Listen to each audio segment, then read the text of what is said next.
Di episode 2 ini, akhirnya An Hyo-seop dan Kim Hyo-jung sudah mendapat jatah peran. Akting mereka di sini luar biasa, terutama An Hyo-seop yang terlihat sangat bebas. Pemilihan tokoh kalem, misterius, dan juga cerdas cocok sekali kepadanya. Ya, walaupun mak-mak pasti langsung fokusnya sama roti sobek nih, ya kan, ngaku-ngaku. Nah, kalau Kim Hyo-jung sendiri sudah tak perlu diragukan lagi, apalagi drama Seguk adalah spesialis dramanya. Nah, di episode ini semua unsur perasaan masih kental terbangun, dari mulai perasaan kesal, rasa ingin balas dendam, sampai rasa iba dengan hubungan Hyo-jung bersama ayahnya. Lalu untuk animasinya sendiri masih konsisten, juga terbilang sangat baik. Karena toh biasanya banyak drama yang fokus animasinya bagus di awal saja untuk menarik moodnya penonton. Setelah itu animasinya tidak begitu bagus, ya seperti mereka berpikir masa bodoh. Nah, selain itu di akhir drama ini, pengambilan cerita di mana Haram berubah menjadi iblis berikut dandanannya cukup mengejutkan sekali menurut Mimin. Karena ekspektasi Mimin, Haram hanya akan memiliki kekuatan super dari iblis saja. Tapi ternyata tubuhnya benar-benar mirip kuntil bapa hitam di atas pohon. Oke, sebelum kita masuk ke sinopsis episode 2 ini, bantu channel Micapedia ini dengan cara menekan tombol subscribe ya, agar Mimin tetap semangat memberikan konten-konten menarik untuk kalian semua. Go mau! Pada awal episode 2 ini, kita langsung diberikan skill melukis yang luar biasa dari Jungi dewasa yang menurun dari ayahnya. Rupanya keahlian ini selain bakat juga berkat ditempa di Akademi Lukis milik Wonho. Di sisi lain, Raja sedang berusaha mencari seorang seniman untuk melukis kembali lukisan ayahnya agar bisa kembali mengurung iblis tersebut. Kemudian Shin memperlihatkan Haram yang tumbuh menjadi pemuda tampan walaupun dirinya bermata buta. Haram berhasil menjadi seorang cendekiawan yang dipercaya langsung oleh Raja. Tapi selain menjadi orang kepercayaan Raja, Haram juga diam-diam menjadi seorang informan bagi siapa saja yang bertanya kepadanya.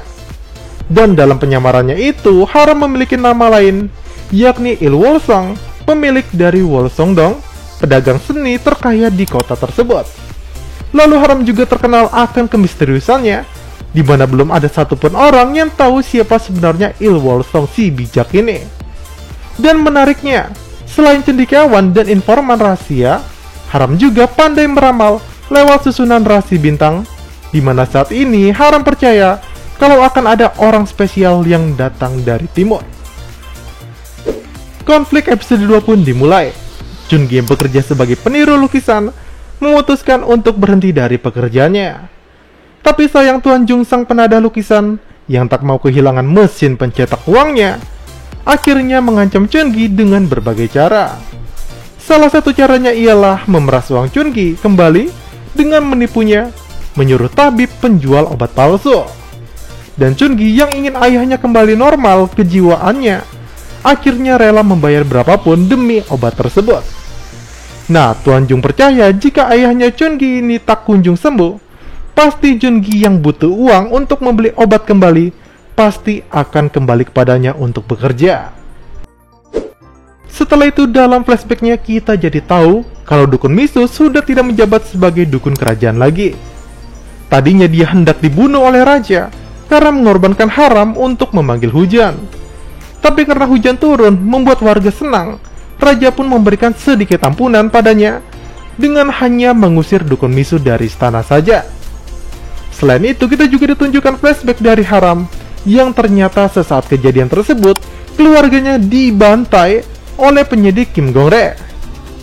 Dan sekali lagi para tentara ini beralasan kalau apa yang dilakukannya berdasarkan titah dari Raja, yang membuat kita jadi bingung apakah ini titah Raja yang sekarang atau Raja terdahulu. Karena sepertinya Raja yang sekarang ini lebih berhati baik ya. Lalu Shin kembali ke Dukun Miso yang bertemu dengan putra kedua Raja, yakni Pangeran Lee-ho. Rupanya sejak pengusiran Dukun Miso, dia menjadi begitu dekat dengan Lee-ho. Bahkan dia meramalkan kalau Lee-ho akan menjadi raja suatu saat nanti. Dan hari ini dia kembali menemui pangeran tersebut karena ingin memberitahu kalau waktunya menjadi raja sebentar lagi tiba. Ini ditandai dari gagak putih yang mati, yang menurut Miso menandakan kehancuran calon raja yang sekarang. Pangeran Liho pun menemui Il Wolsong untuk meminta saran kepadanya sebagai orang yang memiliki banyak sekali informasi. Liho juga mengetes seberapa banyak Il Wolsong tahu tentang kejadian yang beredar.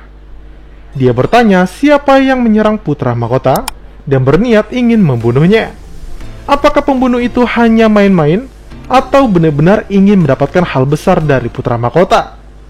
Dan Il Wolsong yang pintar ini langsung tahu kalau sebenarnya dalang yang menyuruh pembunuhan itu adalah adik dari putra mahkota sendiri, yakni Pangeran Liho di hadapannya. Ini dilakukan Liho untuk menjadi raja nantinya. Nah, di sisi lain, Cheongi yang tahu dirinya telah ditipu oleh Pak Jong mengamuk dan berencana untuk membalas dendam. Dia dan teman-temannya merencanakan jebakan untuk menipu Pak Jong dengan cara berpura-pura menitip jualan sebuah lukisan terkenal yang harganya mahal. Dan setelah itu, polisi kerajaan datang karena mendengar kalau Pak Jong adalah penjual lukisan palsu.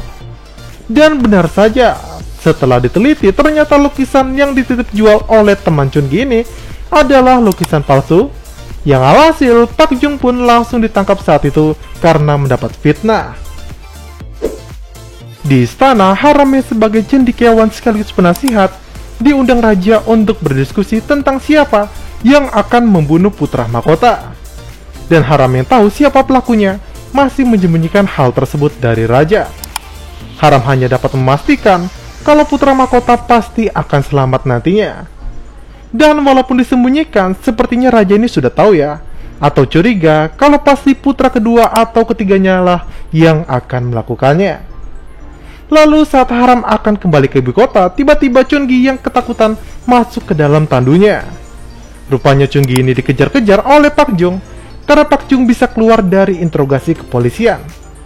Dan Haram yang tahu kalau di hadapannya adalah cinta pertamanya dulu, lewat bau tubuh dari Cheongi, langsung menolong dengan menyembunyikan gadis itu di tanduk. Karena toh Pak Jong juga tak akan berani menggeledah tanduk tersebut karena Haram adalah utusan kerajaan langsung. Pertemuan mereka malah berakhir dengan keanehan, di mana setiap kali Cheongi menyentuhnya, maka segel Dewa Samsin yang mengurung iblis menjadi luntur. Dan untuk menghindari hal tak terduga, Haram pun meminta Cheongi keluar dari sana. Dan benar saja, tak lama kemudian Haram yang telah dirasuki iblis tiba-tiba mengamuk dari tandunya. Kini tubuh Haram berubah menjadi hitam legam dan penampilannya mirip sekali iblis. Dan episode ini pun berakhir sampai di sini saja. Kayaknya segel kutukan Sasuke merubahnya menjadi iblis ya. Aduh, jadi inget segel kutukannya Orochimaru. Tapi serem juga ya, menclok-menclok di pohon gitu kayak Gondoruo. Oke, sebelum kita menutup video ini, kalau kalian suka dengan channel Mimin ini, jangan lupa menekan tombol like, subscribe, dan nyalakan tombol lonceng notifikasinya ya, agar kalian selalu mendapat info menarik dari channel Mimin ini. Saya Mimin Cara pamit, see you sahabat Mincampedia.